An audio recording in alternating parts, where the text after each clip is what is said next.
Recording. Hi everyone, welcome to Tarts 101. My name's Irene Giapitzakis. I'm part of Mandy's team at Multicultural Mixes. We're always looking for new people, so we obviously do these classes to help our customers along. We have a lot of fun along the way. Please, as I said earlier, just pop your questions in the chat box, pop yourself on mute. And anything that comes up as we go along, don't hesitate to pop it in the chat box and I'll try and answer them. We've got to cover a fair bit, so I'll start straight off. So Tarts 101. I went to Savour Chocolate School. Savour, anyone who knows Kirsten Tibbles, Kirsten's part of the MasterChef crew that gets on and does a lot of the challenges for the guys there. So I did her tarts class and I wanted to share a lot of her tips with you today to obviously try and get your tarts looking really perfect. And I'll see what I can do with this specific recipe. I haven't put it onto Recipe Community yet. I obviously need to get permission because it is her specific recipe. Once I have the okay, if I don't get the okay, I'll try and find something that's close to it on Cookie Dough, so then you can use that recipe to kind of mimic this this dish. Okay, so a couple of things in terms of your working with tart dough. And you'll have to excuse my voice, I'm still trying to get over COVID, so still have a bit of a croaky voice. So two things. One is you don't want to overdevelop the gluten in the flour because it basically makes your pastry shrink. The other thing too is you want to work in a cold environment. It's a little bit hard. Mum's quite unwell, so the heater's on, so the house is quite warm, and you really need to have a cool environment. So I've tried to close all the doors. I'm going to open the side door to try and get some cool air coming through.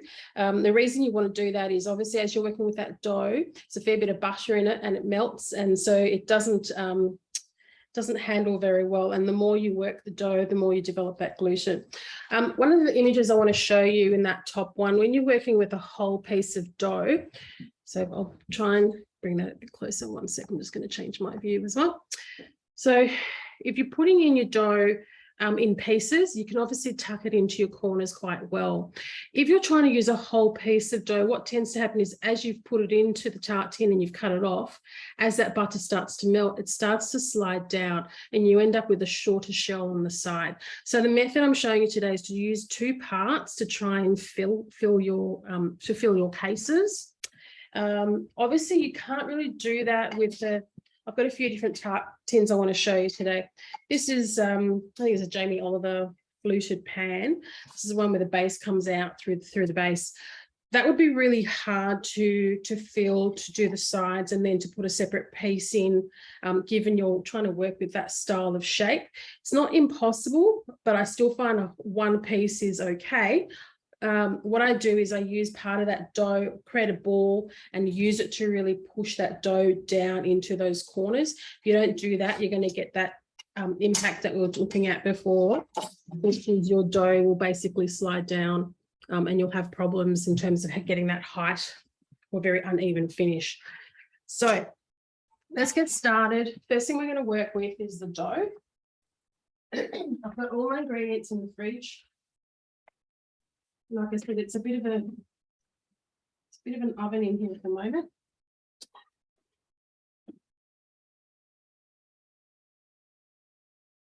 Okay. So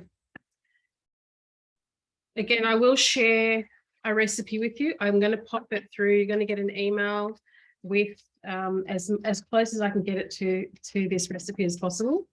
But I guess I just wanted to follow through the techniques today, how they differ a little bit to what's on some of the current recipes that are on Cookie Dough. So my flour mixture is a combination of flour and almond milk, got a pinch of salt in there.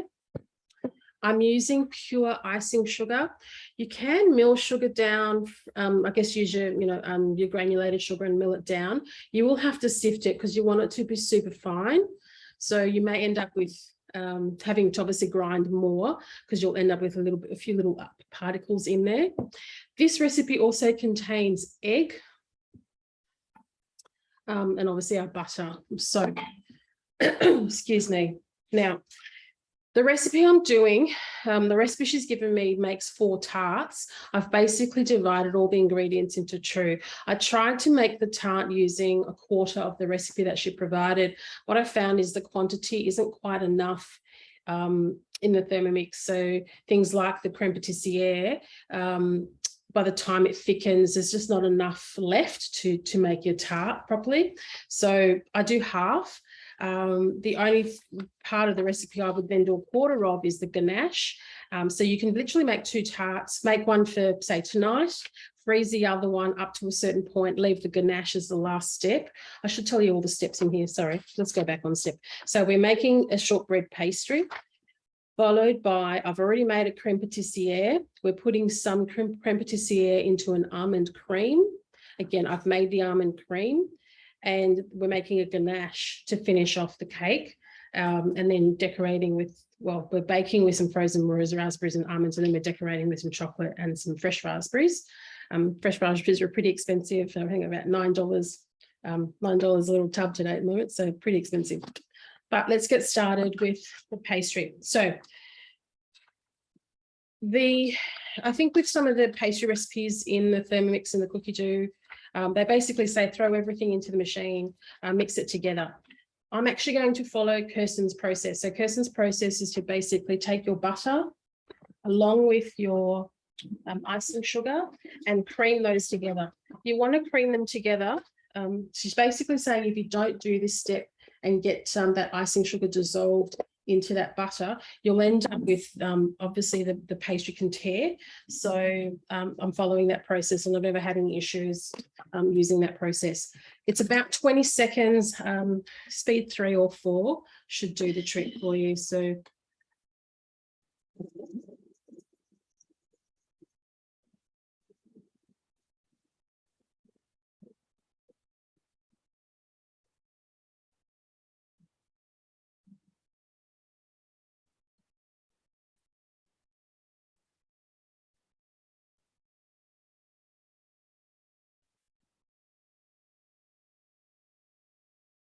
about 25 seconds, nice and quick.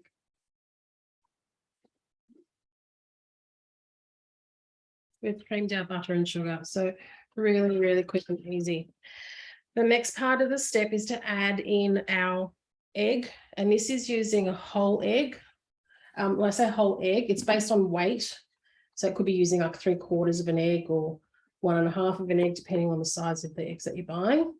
But I will supply the quantities for you.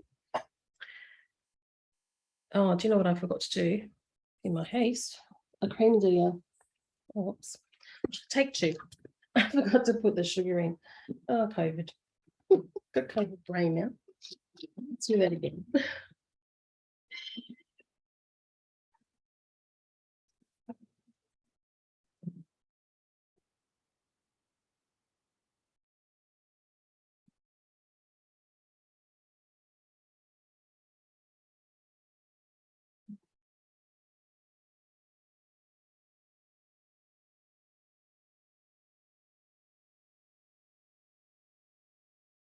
It's gone in and creamed it. I'm just going to scrape it. I do want it to dissolve that sugar. Sorry, guys. I'm not paying attention. Oh, goodness.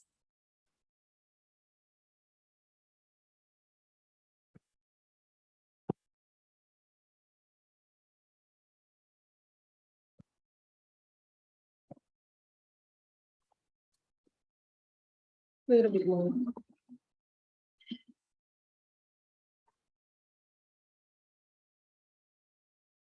Okay.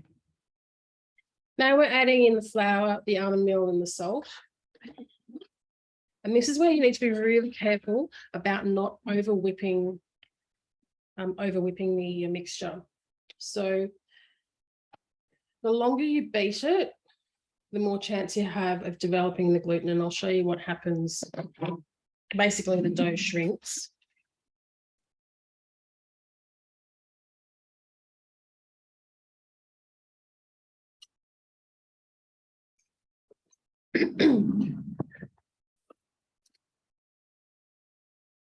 So again, back up to speed. I'm going to go speed 4. Stop it. That was maybe 4 or 5 seconds.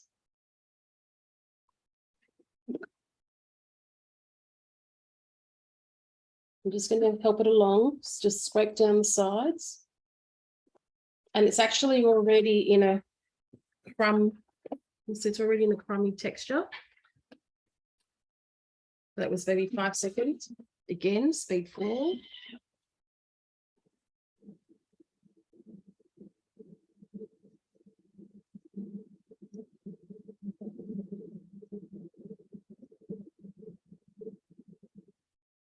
So maybe another 10 seconds.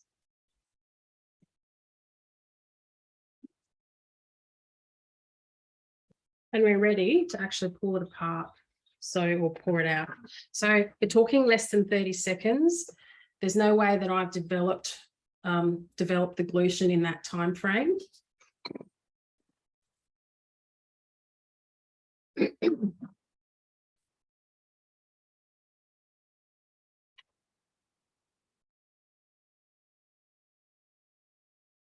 I'm just cutting a piece of cling wrap.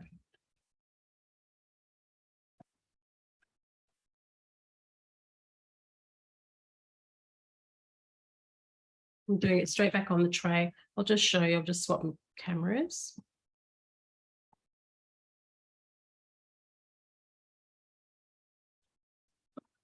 So we're just taking our mixture, tipping it out, use the bottom of the blade, twist it to remove any that's around the sides there. I'm just going to use my spatula. You can use the turbo function to help flick off anything that's down that bottom, flick it out to the sides. So you get every bit out of it. Okay. Bring it together. And all we're doing, I'm not working it, so I'm not kneading it. I'm just bringing it together so that it comes together in a single piece. And you can see it's already quite lovely. So what you don't want is to have it in a ball and then refrigerate it, because what happens is it cools down. You want it to cool down as evenly as possible. So I'm just squishing it down. It's actually quite lovely. Already ready to go. So it's about, I don't know, maybe half an inch thick. And I'm trying to get it into the shape that I want it to kind of roll out into, and I want to roll it out into a rectangular shape. Now I'm going to wrap that tightly and allow that to rest. So we're talking a minimum of an hour. A good 3 hours would be great. But, you know, even an hour would be fantastic. So that's going to go straight back into the fridge to rest. And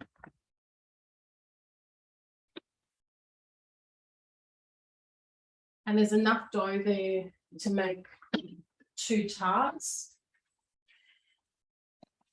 Okay, I want to show you this just to show you that the dough does actually shrink. So I used a cutter earlier. So I used this cutter and all I did was push down into my dough. I'm just going to move that one out of the way. So all I did was push down. So in terms of the gap, there was no gap when I cut it, but you can see just in the time that it's sat in the fridge, you can see how much it shrunk. I overworked this dough, so I've gone through and I've actually kneaded it just to show you what happens as your dough sits in the fridge. So if you're concerned that you've overworked your dough, just pop it in the fridge and give it that 2 or 3 hours to rest, and it'll actually contract in the fridge before you punch out your shape or the size that you want to cut your disc in. So in my case, I wanted to show you that it does actually, you can see the gap in that side there. You know, it's, we're not talking a huge amount, but it might be enough that it's coming too far away. Even though that was my mold that I was going to shape, you know, to do my shape in, I've lost the edge to edge contact. So not the end of the world, but like I said, you saw how quick that was. And it just takes a little bit of that manipulation.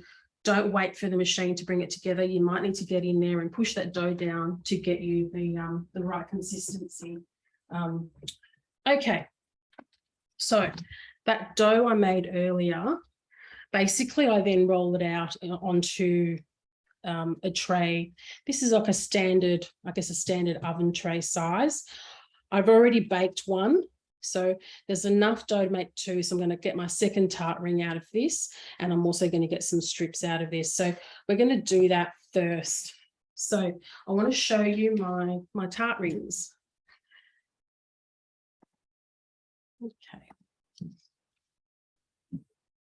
Okay, so there's lots of options on the market.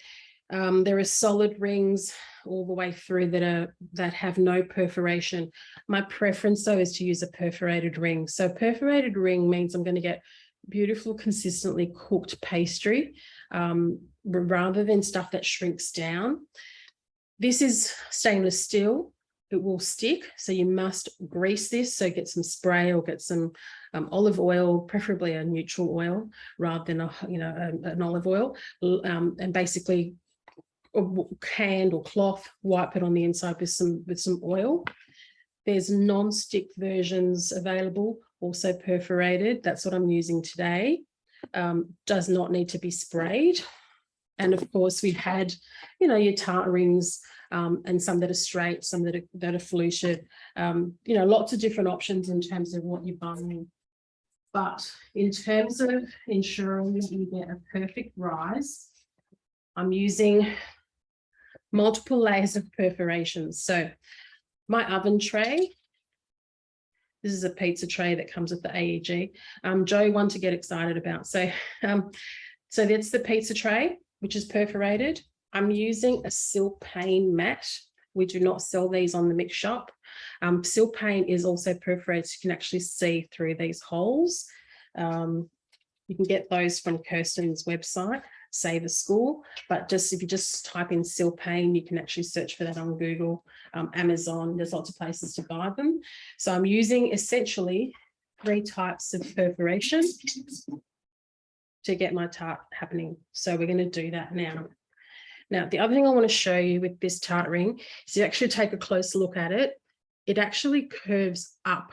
So what I can't do is turn this upside down and push down to then cut my tart ring, because it's actually coming up slightly through here, which means it's going to be too narrow, or it'll have a gap because it's come up, it's a little bit narrower at the top. So just be mindful of that when you're using them. Something like that stainless steel one is dead straight, so we'll not have an issue in using that and pushing that down through my dough. So again, I'm just going to swap cameras. Okay. So in order to use this, just there. Now you've seen some of my other classes. I use these. They call them guitar sheets, the same as the guitar that you play. They are basically a really thick plastic that I use over and over and over again.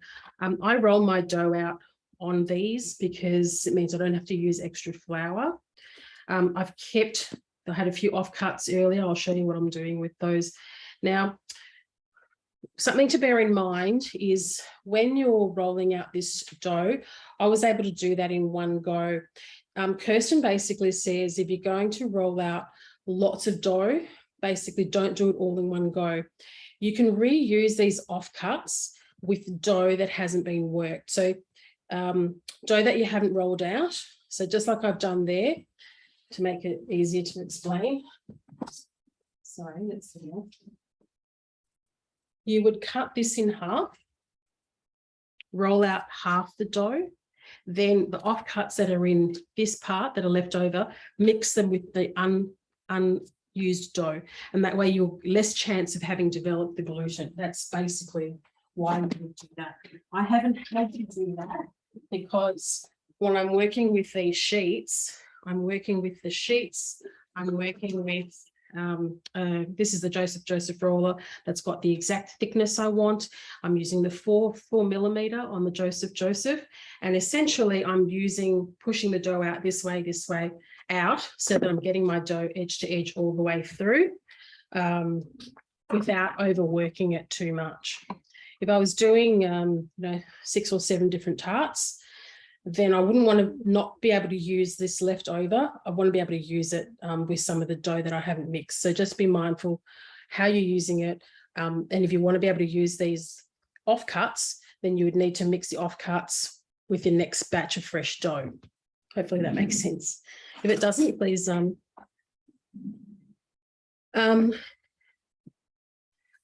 Boone or Pearl, can you look up Kirsten Tibble's website? It's called Savour School, Savour, S-A-V-O-U-R, Savour School. That's where I get those tart rings. If you just want to find perforated tart ring and pop in a link so that everyone can use it. Okay, so back to this. So I'm just going all the way to the edge. I'm taking my knife and I'm using that to cut, and I'm angling it, not entirely straight, but slightly angled inwards.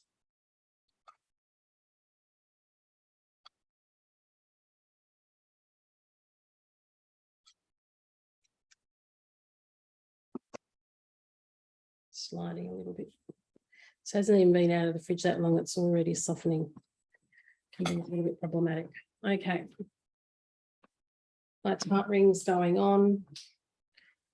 I've got a little spatula.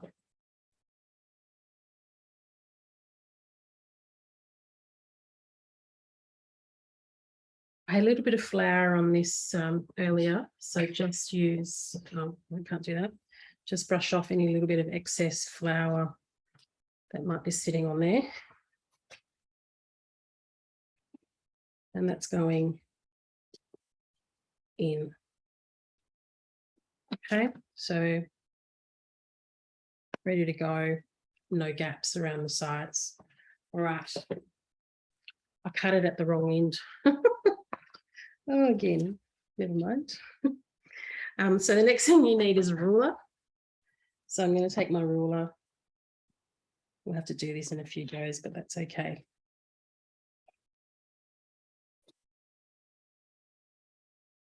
So I'm just going to cut that off. Straight edge. Got another piece there. I'm just going to neaten that off. And it doesn't matter if it's in a few strips, just use what you've got.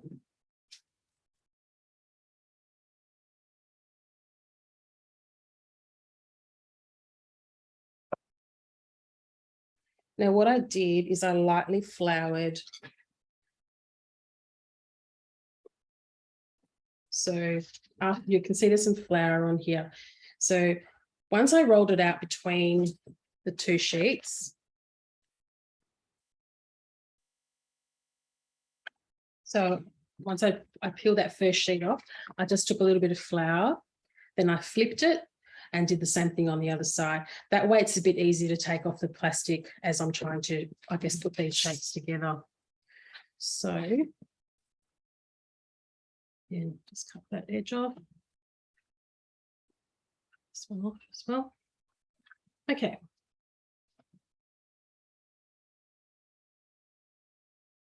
So we're going to use that. Use that. And we'll definitely use that. Okay. So again, I'm trying to make sure there's not too much flour, so I want it to stick. So I'm pushing down, and that's where these little cuts can come in handy. Particularly if you've got nails, because nails cause you problems trying to get this in. Otherwise, you can use the back of a knife.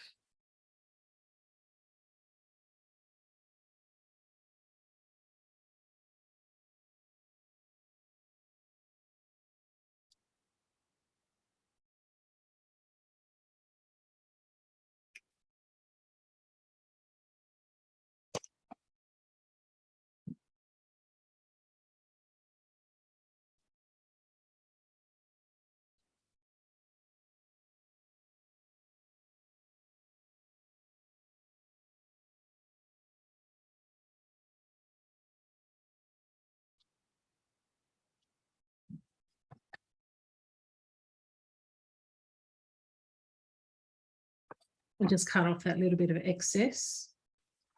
And again, I'm just using, it's funny how temperatures can really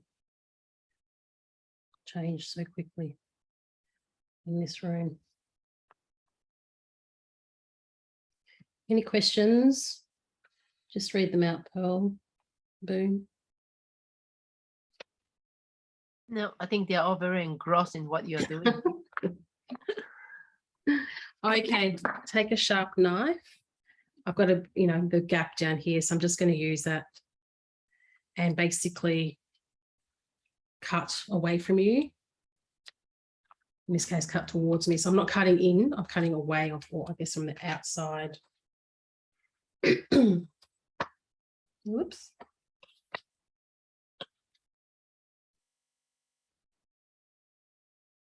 So now, because this dough's been worked, all these offcuts will go into and get mixed with. So I'm going to use all of that with half of the dough that I've got in the fridge. So I'm not throwing anything away. And if this was the only tart I was making, then there's nothing stopping me from freezing this and then adding it to my next batch of dough. You can certainly, it's shortbread, so there's nothing stopping you from rolling it out, cutting out cookies. Just be mindful that they will shrink and they will be slightly tough purely because you've worked that dough, a little bit too much. So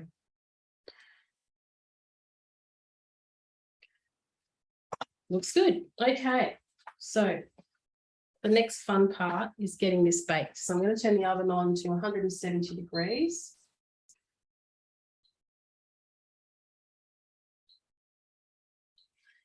And to ensure that you don't end up getting any problems in terms of lift, bubbles or air underneath the dough, that's the perforation. But we're also going to use some weights. In my case, I'm using rice. So I've got some rice that I've basically expired. So I didn't use it. It's well past its use by date. I didn't throw it out. I keep it in a container.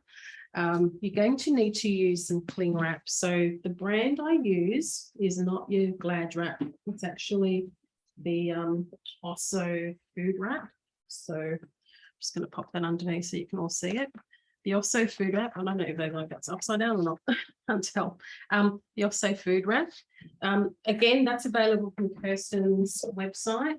It doesn't melt, so I can pop that into the oven.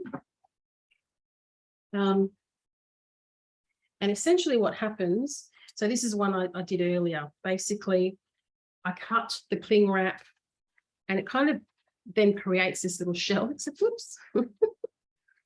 Well, we don't want rice in there. So it basically sits into that shape. It's not quite right. I'm going to make a fresh one. Let's do that. So big piece of cling wrap, enough to wrap around. Now you can use, some of you may have high weights. If you've bought those from our mix shop, you can definitely use those. But the rice or grains or lentils, anything that's kind of expired, well past its use by date, you can do that. I'm just going to this, reuse this one. And you basically just keep reusing the same rice over and over and over and over again. And you want to push it all the way to the edges. So it's going to do a couple of things. It's going to hold your dough to stop it from falling down. And it's going to help distribute that heat evenly as well. So bring those corners in.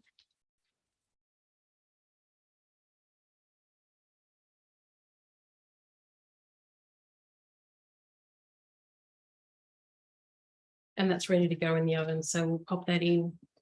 We're almost ready to go in. We'll do that in a minute. Okay. Questions? Just change this back to see you all. Are we okay with the dough? Are we, don't overwork it. You still have quick it was to pull together in Thermomix. Like I said, I'm not going to waste this. I'm just going to mix that in with the next one that I've just made earlier. No throwing things out. Okay.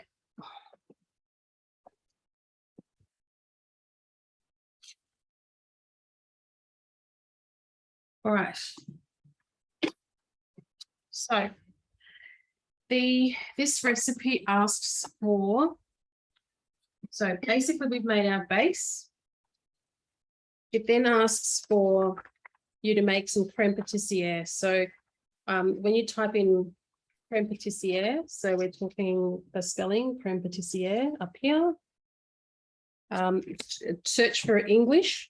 There's a few foreign language ones. And essentially you make about half. So I think most of them call for about 500 grams of milk. You can use 250, just halve the recipe. You've got your creme pat. Basically what I do is I pop it onto a tray once I've made it. Again, cover it with cling film so it doesn't create a skin, and then pop it into the fridge so that it can cool down, ready for you to mix into the almond cream. So the almond cream is essentially almond meal, predominantly almond meal, flour, some creme patissiere, there's some lemon zest, I've got some spices in there, some cinnamon and nutmeg, there's eggs, sugar and butter that's whipped together. When you're whipping this recipe together, similar to what we did before, cream the butter and sugar, you then incorporate the egg slowly. You do want to incorporate some air, so the slower you take to do that, the more air you'll incorporate. So again, I just use speed 4 to do that. And I've got that ready to go. I've already piped half into that case. We're going to do that with this one as well. Let me just put this in the oven.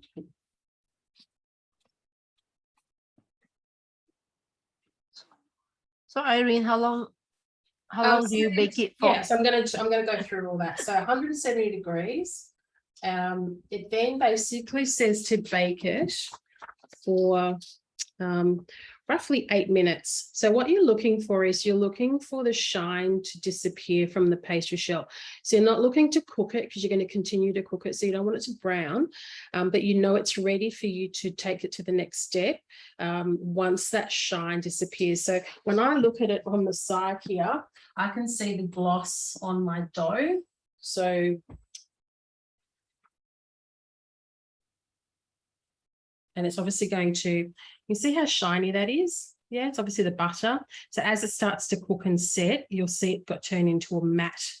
And it's quite safe. So you can definitely come through here and lift your, it's not hot that you're going to burn yourself. You can lift that plastic and have a look at your pastry to see how it's going. But we're talking roughly 8 minutes at 170, depending on your oven. You can get it tested. Once we've finished that step, I'm then going to pipe in the almond cream.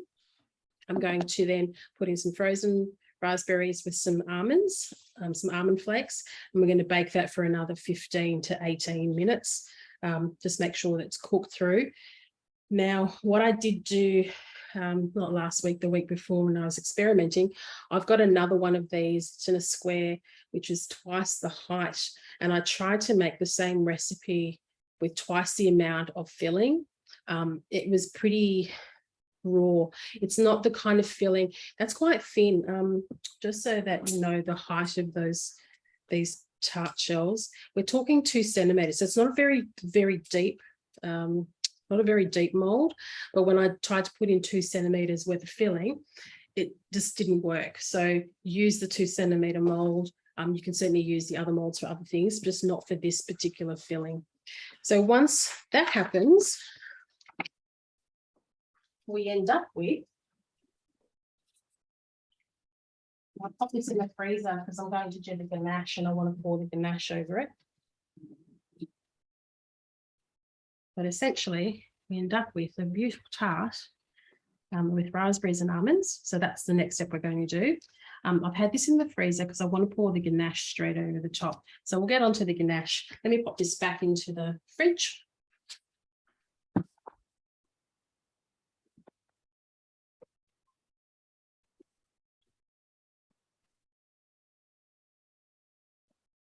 Okay, ganache. Has anyone made a ganache in the Thermomix? Maybe, maybe not. So Not we're me. making Madagascar ganache. Now she's called it a Madagascar ganache because she's used Madagascar chocolate.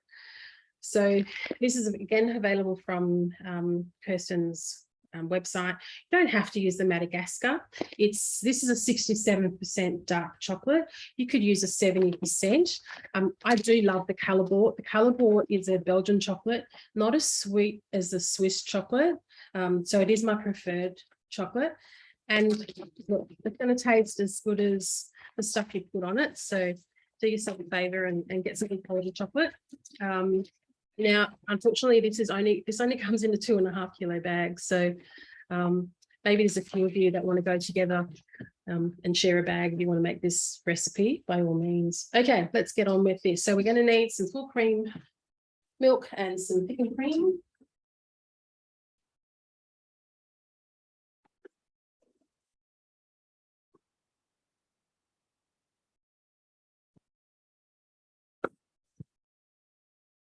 Okay. Straight over to our scales. So we're going around. So it says I'm doing half of this recipe. So 320. So we're doing 150, 160.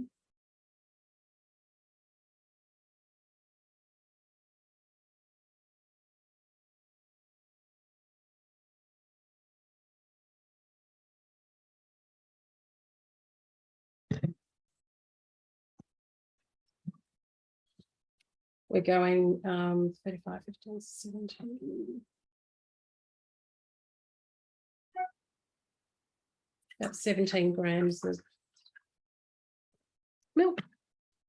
Now it asks for inverted sugar and it's asking for glucose. So liquid glucose, same stuff you get from the supermarket, the glucose. Inverted sugar, you can get this from Kirsten's website. If you don't have it, there's lots of alternatives. Honey, it's obviously going to affect the flavour. You can actually make your own inverted sugar. I just don't use enough of it to justify making it. And it's not hugely expensive. So inverted sugar, again, you can get that from the Saver website. So 2 things that these sugars do. So glucose will stop this ganache from crystallizing. The inverted sugar also stops the water from evaporating. So basically, one of the problems with the ganache is if you refrigerate or the longer it sits, the more the natural water that's inside of that evaporates. So it's coming out of the milk and coming out of the cream. So the longer you leave it, the more chance you'll have of it essentially splitting. So we're adding both of these in. Like I said, if you don't have or don't want to get the inverted sugar, not a problem. There's lots of substitutes like honey, which has the same impact. Corn syrup, if it's something that you use, you could definitely use corn syrup as well. Okay, so we're going to bring those to the boil.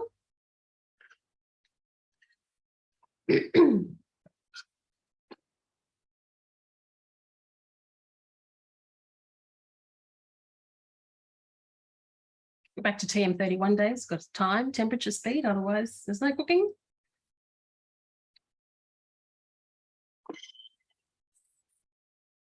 Speed one's enough for that. So that's been in there for about 6 minutes. I can still see a gloss on the dough, so we're not quite there yet. Okay, when it comes out of the oven, I'm going to use this on it. This is called my cryo, again, available on Kirsten's website. You do not have to buy my cryo. Whenever you're making tarts, one of the challenges you have is your tart shell going soggy. To prevent that, you need a fat barrier between the tart shell and whatever's going inside it. So this is essentially cocoa butter, and they've ground it up into a really fine powder. So I'm literally just going to dust that over the top of my tart shells. If you don't want to buy the my cryo, you can use an egg yolk. So crack an egg yolk, basically whisk it up and then brush it onto your tart. You will have to pop it back into the oven and cook it maybe 2 or 3 minutes to help create that skin or that barrier, which is what the my cryo does. You don't have to put this back in the oven to cook. This will pretty much set straight away and create a barrier. So we're going to use the my cryo shortcuts. And one of these, I don't throw this stuff out, guys. This is well past its expiry date. I say well past, it's probably a few months past its expiry date. As long as you store it in a cool place, you'll be fine. Okay. We're about 80 degrees, just waiting for this to boil. The next bits we need for our recipe are our chocolate, which I have here. So that's the Madagascar chocolate. And then we're going to put in some butter. So you basically melt and combine the milk with the chocolate. So once this is done, I'm going to turn the temperature off, pop the chocolate in, continue to stir it so it melts that through. Once that finishes, we drop in the butter to then give us that gorgeous gloss. All right, how are we going here? We're sitting at 8 minutes. Let's have a look at it.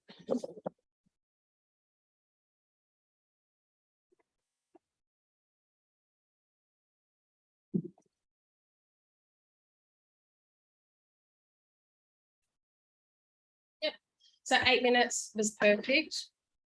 So there's no gloss, hot, but there's no gloss on that.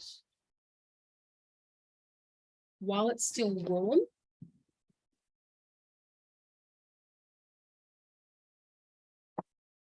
let me change cameras.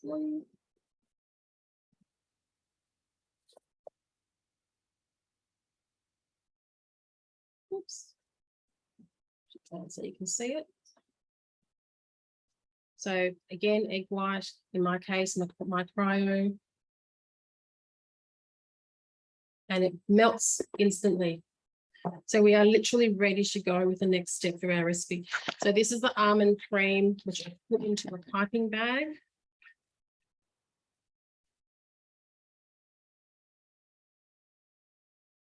Now we are not piping this. It's going to obviously puff up. So we are just piping, this sort of snail shape. Oops. Doesn't need to be perfect.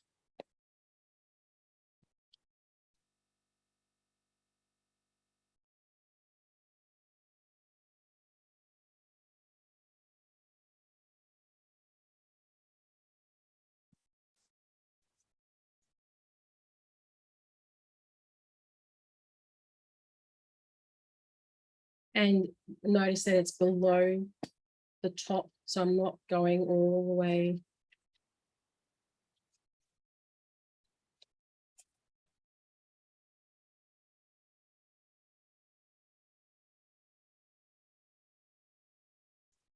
So the good news is that doubling the recipe worked, which is great.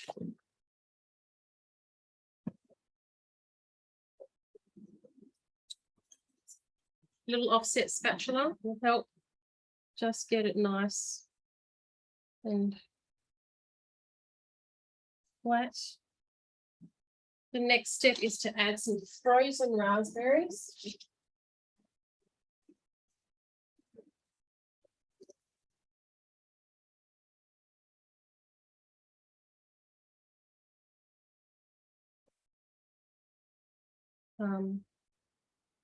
They will release water and they will flatten. You can always flatten them a little bit yourself as well.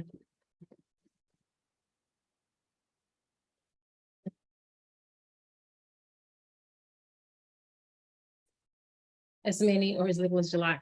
And you can swap these fruits. If you like blueberries, do blueberries. If you don't like cinnamon, you know, or nutmeg, you know, use whatever spices you like in the almond cream. Personalize it any way you like. Go back to throwing some raspberries. We're putting on some almond flakes. Make sure these are flat, so make sure they're not poking up because that will pierce your ganache. So we want them to be flat.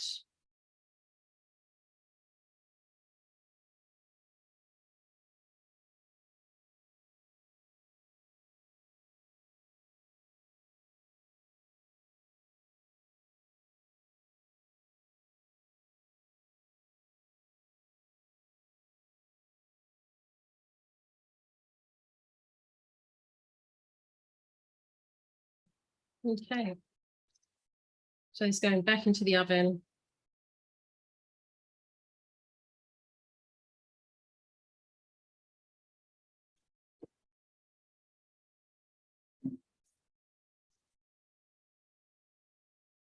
So it's about 18 to 20 minutes. Again, we'll check it at around the 18 mark, see how it's looking.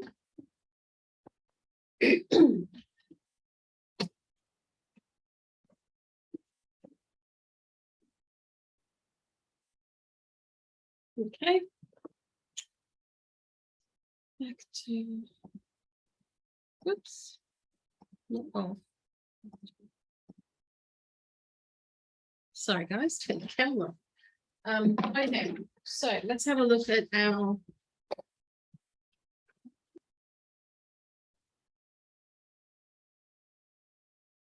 make sure it's boiling.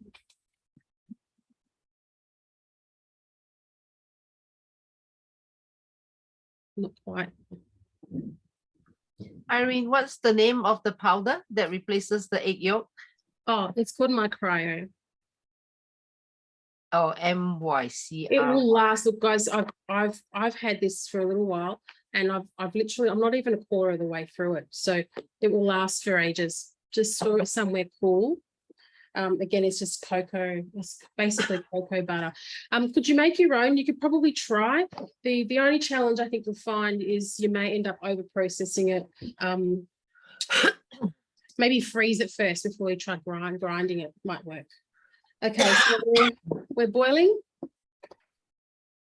in with our chocolate.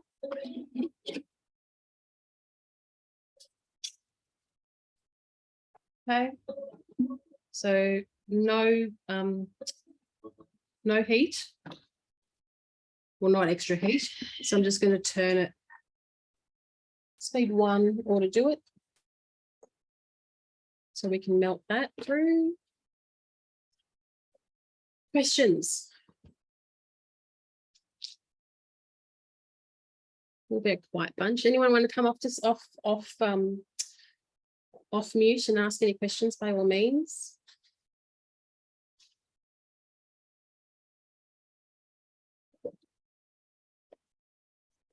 We'll be a quiet bunch today. All right.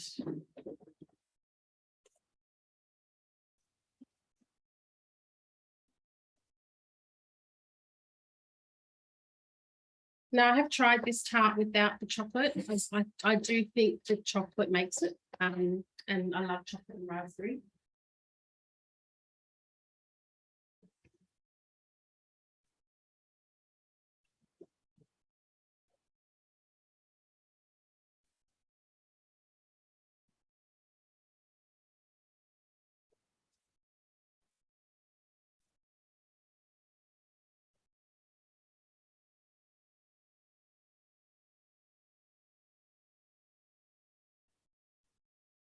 So this is our turntable off the mix shop. Don't need to use the turntable, just makes it nicer presentation. So the reason I'm freezing this is I want the ganache to set pretty quickly. If you want to serve, yeah, so basically I've made everything today. So I got up this morning, I've made the dough, I've made the creme pâtissière. First thing I made was creme pâtissière, then I made the dough, let the dough rest. Then I made the almond cream, and then I've popped this in the freezer. So it's roughly, I mean, I guess, you know, I've timed it for today, but essentially you don't have to have it in the freezer that long. It's just enough so that the ganache sets pretty quickly. Then the whole thing can go in the fridge and it's ready to serve for dinner that night. So it's not a 2-day process, but this is where I would stop it. So if I wanted to serve this cake next week, then I would stop it at this point, freeze it, make sure you seal it really, really well so you don't get any ice crystals happening with that. Then pull it down the day you're going to, I guess the night before, make the ganache, and then it'll be ready for dinner that following night. So just give it that 8 hours, 10 hours in the fridge. So preferably overnight, so that it defrosts at the center. How we going here?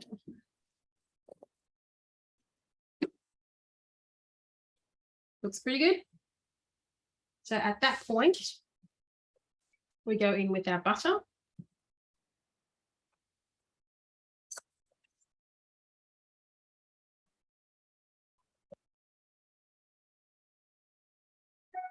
Again, I'm not using any heat. I'm just using speed 1 to stir. Irene, there's a question from Francis. How Yes. do you freeze without making ice crystals? So you need to make sure that you've got it covered right through to that top. So really it's about being as airtight as possible. Ideally, would we love to have a blast chiller in our house? Would be amazing, but you know, we don't have the luxury of those. So it's really amazing to watch Kirsten making these and other dishes with her blast freezer. The blast freezers are great because they don't allow ice crystals to develop either. Like I said, as long as you give it enough time to defrost, you'll be okay. It's just yeah, the ganache and freezers don't work. So the ganache, you can't refrigerate ganache. So once I've made this, ganache should really ideally be allowed to cool down at room temperature. And then you can use it, because this is, well, it's probably been in the freezer for a few hours. This will be cold enough that it will set pretty much straight away. How are we going? We're good to go. Okay. Spatula. Make sure it's everything.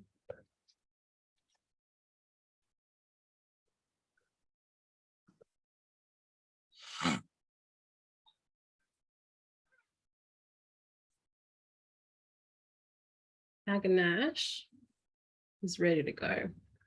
So literally, I'm pouring it over the top. Don't go crazy. Allow it to kind of set. And you can kind of use a bit of a jiggle action to help spread it. We can use an offset spatula again.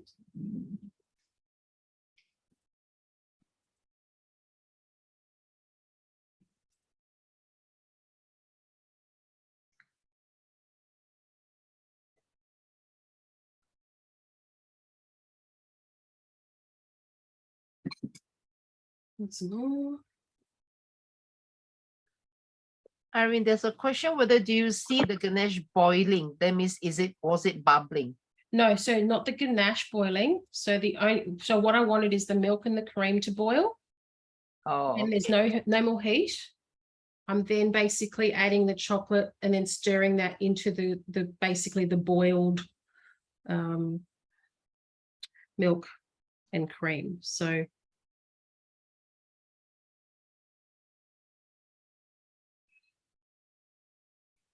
now in the ideal world, you would then pop this into the fridge. So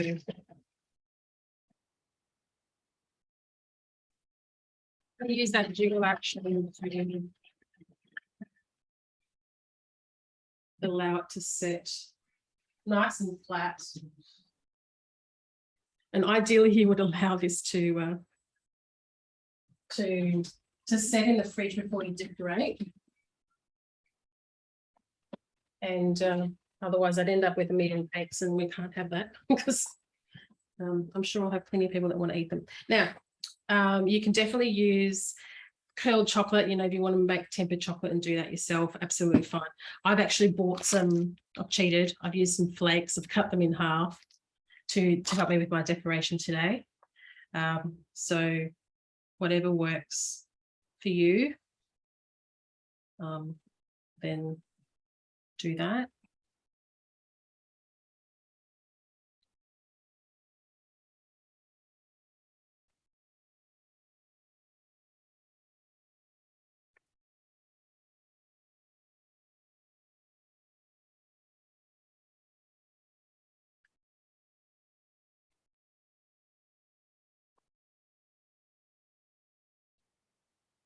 I've cut them in half to kind of give me a bit more, otherwise it'd just be a little bit too thick, I think.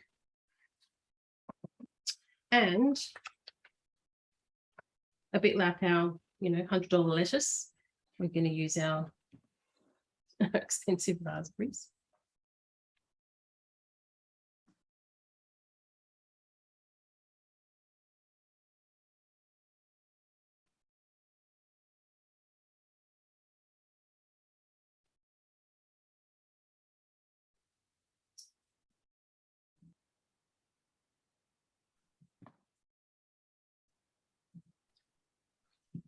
Looks so pretty.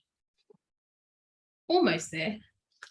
So the last step, a little bit of icing sugar. You coming around for tasting spoon? Yeah, I think so. Some icing sugar. So again, pure icing sugar. It's just got, I think it's got like tapioca or corn flour in the stuff that's not pure.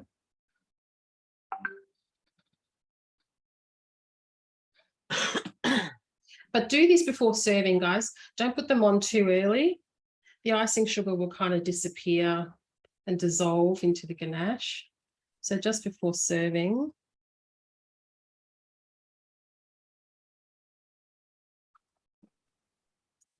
And I slide my paper out just so that I don't have too much icing sugar on my plate. And we have our gorgeous tart ready to serve.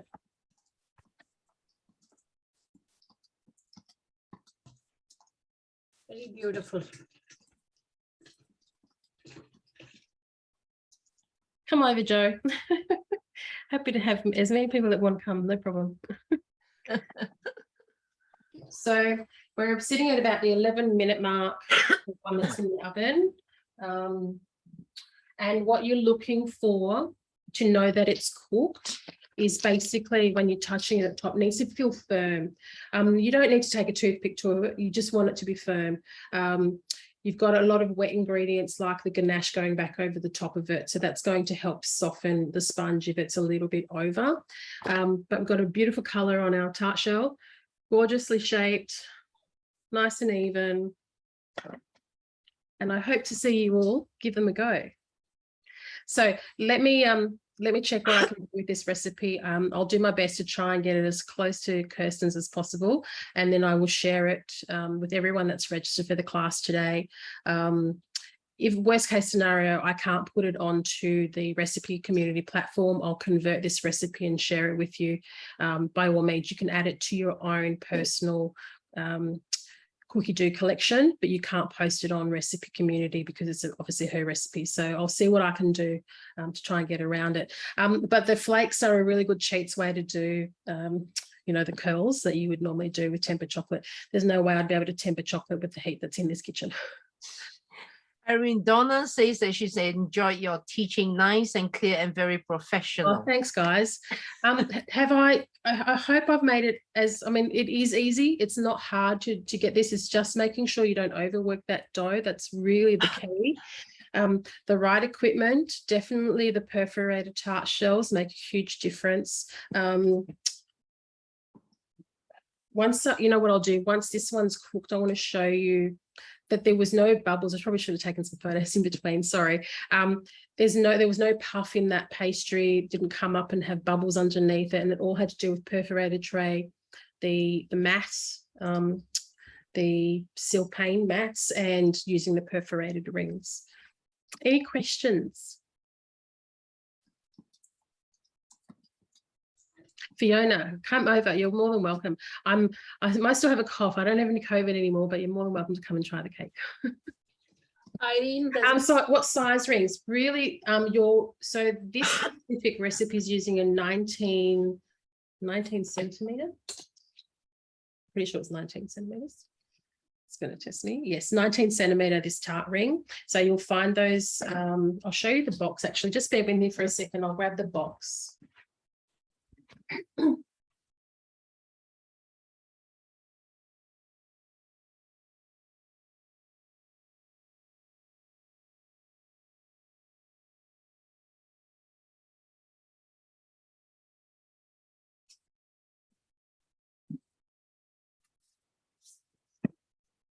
Sorry about that. I should have left it in here. So this is the tart ring. This is the one that I've used today, the 19 centimeter. And so obviously the recipe's been designed for that size. I guess the ingredients been designed for that size. Anyone who watched me do the profiterole choux pastry masterclass, I introduced you to a chef by the name of Garuharu. She's also got a tarts book. That'd be about a $200 tart at the moment for the price of raspberries at that price. But again, if you're into gluten-free, she's got quite a few gluten-free options in here as well. But I just wanted to show you some of the exquisite work that she makes look really, really easy. Bear with me. So again, these are available from Kirsten's website if you want to. Look, but you don't have to. It's just if you really want to create lots of tarts. She's got both sweet and savoury in here. Of course, I can't find the page I'm looking for, like, can I? It's a bit sad. Where is it? Oh, it doesn't matter. Oh, here it is. I found it. So she's got things like that, like the coffee hazelnut tarts, which are just beautiful. But these are all possible. You know, once you get your foundations right, you know, and getting your tart shell technique right, then your options, there's so many options in terms of decorations. There's lots of stuff online on YouTube, but by all means, that's a great book if you're interested in taking your skill set up notch. Any more questions? I'm sure you'll be very successful, Joanna. You can repeat it. Like I said, I'll get the recipe out to you guys as quickly as I can. I'll have a chat with Mandy. She's just away at the moment in terms of options. But yeah, looking forward to seeing some photos. If there's no more questions, then I guess we're done today. If you want to see, or it's a little bit too early to get it out of the oven, so hopefully you get the idea. I'm just going to stop recording. Actually, was I recording? Please tell me I hit record. Yes, I did. Beautiful.